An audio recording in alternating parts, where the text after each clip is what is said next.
சற்று முன் மாரிதாஸ் அவர்கள் பத்திரப்பதிவுத்துறை அமைச்சர் மூர்த்தி அவர்கள் மீது பல குற்றச்சாட்டுகளை முன் வச்சிருக்காரு. அது மட்டும் இல்லாமல் பல ஆதாரங்களையும் வெளியிட்டிருக்காரு. அதாவது பத்திரப்பதிவுத்துறை அமைச்சர் மூர்த்தி அவருடைய வலதுகரம் இடதுகரம் அவங்க வாங்கி வைத்திருக்கும் பல நூறு கோடி மதிப்புள்ள சொத்துக்கள் மற்றும் 30 கோடி ரூபாயில் பிரம்மாண்ட பங்களா என ஒட்டுமொத்த ஆதாரத்தையும் மாரிதாஸ் அவர்கள் தற்போது வெளியிட்டிருக்காரு. 2 நாட்களுக்கு முன்பு மாரிதாஸ் அவர்கள் என்ன சொல்லியிருந்தார்னா, பத்திரப்பதிவுத்துறை அமைச்சர் மூர்த்தி உத்தரவின் பெயரில் ஜிஎஸ்டி அலுவலகத்திற்கு அதிகாரிகள் தினமும் பல நிறுவனங்கள் தனிநபர்கள் வரவழைக்கப்பட்டு இவ்வளவு கட்டியாக வேண்டும் என்று கிம்பளத்தை வசூல் செய்கிறார்கள். அமைச்சர் வாரம் இவ்வளவு என்று உத்தரவிட்டுள்ளதால் வேறு செய்வதற்கு ஒன்றுமில்லை, கட்டுங்கள் அப்படின்னு வெக்கமே இல்லாமல் கூறப்படுகிறது. எனக்கு என்ன சந்தேகம் என்றால், பத்திரப்பதிவு வரி வசூல் இரண்டிலும் உச்சக்கட்ட திருட்டுத்தனம் அனைத்திலும் நடக்கிறது. இது ஊரறிந்த ரகசியம். இதை செய்வது அமைச்சர் மூர்த்தி ஆட்கள் என்பது கண்டறிய பெரிய புலனாய்வு அவசியம் எல்லாம் தேவையில்ல. இதை கண்டிப்பாக பண்ணுறது மூர்த்தி ஆட்கள் தான்.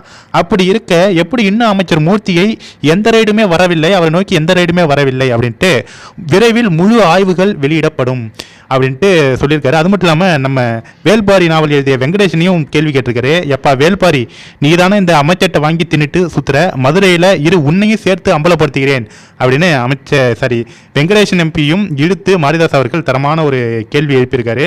தற்போது மாரிதாஸ் அவர்கள் மற்றொரு பதிவை வெளியிட்டிருக்காருங்க. அதில் தான் பல ஆதாரங்கள் சிக்கியிருக்கு. என்ன ஆதாரங்கள் அப்படின்னா, அமைச்சர் மூர்த்தியின் வலதுகரம் பினாமி பாலாஜி மதுரை நாகமலை புதுக்கோட்டை மலை அடிவாரத்தில் கட்டும் 30 கோடி ரூபாய் மதிப்பிலான அரண்மனை தான் இது.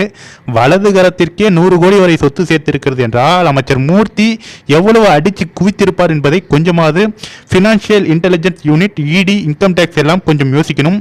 அடுத்து விஜய் ஆனந்த் தான். அமைச்சர் மூர்த்தி நிரந்தரமாக குடும்பத்தோடு சிறையில் இருப்பதற்கு அனைத்து தகுதிகளும் உண்டு அப்படின்னு அமலாக்கத்துறைக்கு அவர் டேக்ஸ் செஞ்சிருக்காரு.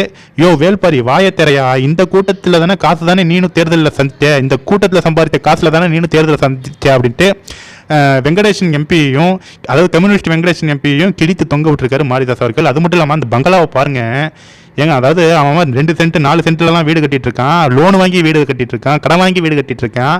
ஆனால் அமைச்சருடைய பினாமின்னு சொல்லப்படுகின்ற, அமைச்சருடைய வலதுகரம் சொல்லப்படுகின்ற ஆட்கள் எல்லாம் 30 கோடியில் அரண்மனை, 100 கோடியில் இடம் அப்படின்னு ராஜபோகமாக சுபபோகமாக வாழ்ந்துக்கிட்டு இருக்காங்க. பாமர மக்கள் பார்த்து தெரிஞ்சுங்க.